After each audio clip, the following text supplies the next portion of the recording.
It's Sunday night again, and that feeling is already there. The tightening in your chest, that low hum of dread sitting right behind your sternum before Monday even starts. And you've been here 100 times, 1,000 times. You lie in bed and the thoughts start. Thoughts like, I should have made that move by now. Why can't I just do it? Everyone else seems to figure this out. What is wrong with me? You know exactly what needs to change. You've known this for a long time. That job that drains everything out of you by 10 a.m. That opportunity you keep saving for when you feel ready. The version of yourself you can see so clearly in your mind.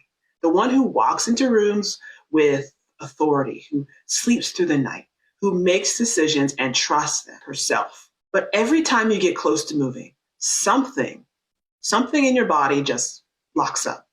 Heart races, mind floods. And you tell yourself, I'll do it when things settle down.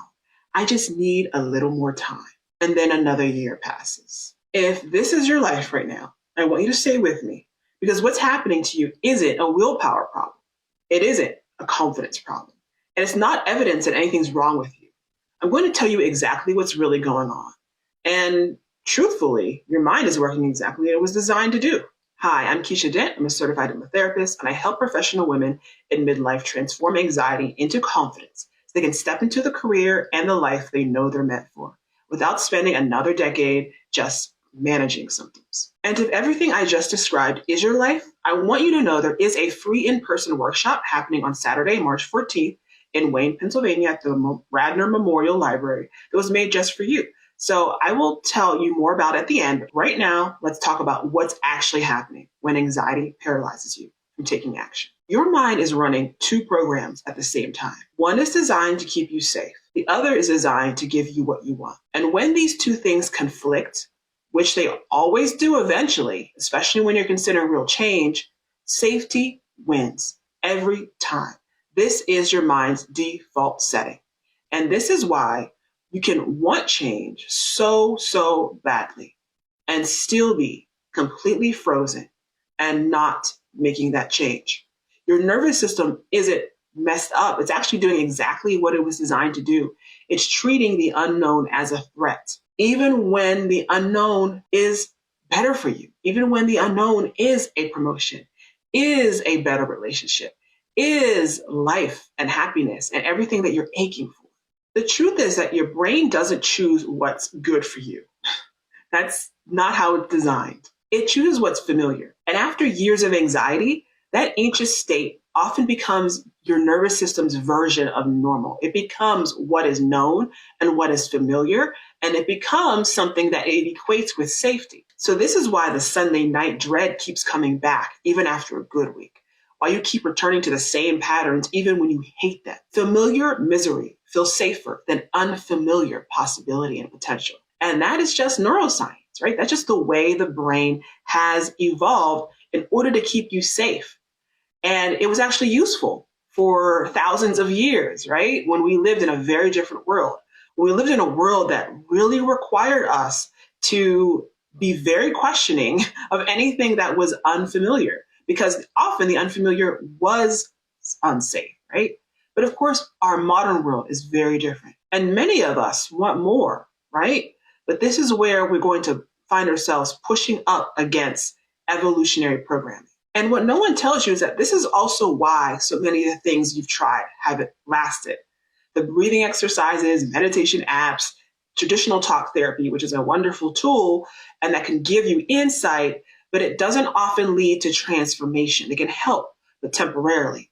But it doesn't change the subconscious programming that's running the show underneath. Right now, you're treating stay as safe and change as risky. But consider what you're not adding up, which is the cost of doing what you're doing, right? Waking up at age, 50, 55, 60, 65, 75, realizing you spent your whole life just shrinking. You haven't been adding up the cost that your body is already paying, the exhaustion that sleep doesn't fix, the tension that lives permanently in your shoulders and your jaw, the years you've already said, just one more year. And the truth is that staying in a life that's slowly suffocating you is not the safe choice. Fear is just extraordinarily good at disguising itself as wisdom. So, what to do if you recognize this as yourself? Number one, stop trying to logic your way through it. So, anxiety lives in the body and in the subconscious. It's not really the rational mind. And doing things like more research, more pro con list, that's your brain just trying to stay busy so doesn't have to feel the fear and can just stay where it is and stay with what's familiar, aka what you don't want. Number two is to make the unfamiliar familiar before you leave. So spend just like a little bit of a day, 10 minutes a day, just vividly experiencing, not just imagining, but experiencing the version of your life where you present without your chest tightening, right? Where you make decisions and you trust them, where you wake up on a Monday without dread. So the more your nervous system recognizes that you're actually going to be better off where you're headed, the less it will begin to treat it as a threat. You have to begin to make what you want more familiar to you in order for your subconscious to begin to accept it. It has to see and understand that the threat is staying. The threat is staying where you're at. It's not avoiding change. Number three is to calculate the real cost of staying. So not just today, but over the next year, over the next 5, 10 years. So income left on the table, opportunities decline, experiences missed, passing on patterns that will be picked up by the next generation on how to shrink yourself so that they will begin to repeat those same patterns and bring unhappiness in their lives. So when you see the actual price of playing it safe, safe starts to look a lot more dangerous. And number four is to address the root, not just the symptoms. If you've been managing anxiety for years without it actually going away, the pattern lives in your subconscious. And approaches that work at that level don't just help you cope. They change the underlying frequency that keeps generating. So let me ask you something. Is this you?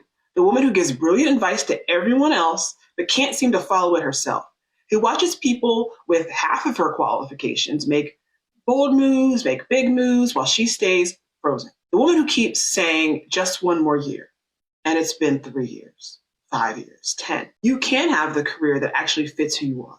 You can have the calm in your body. You keep glimpsing occasionally and then losing.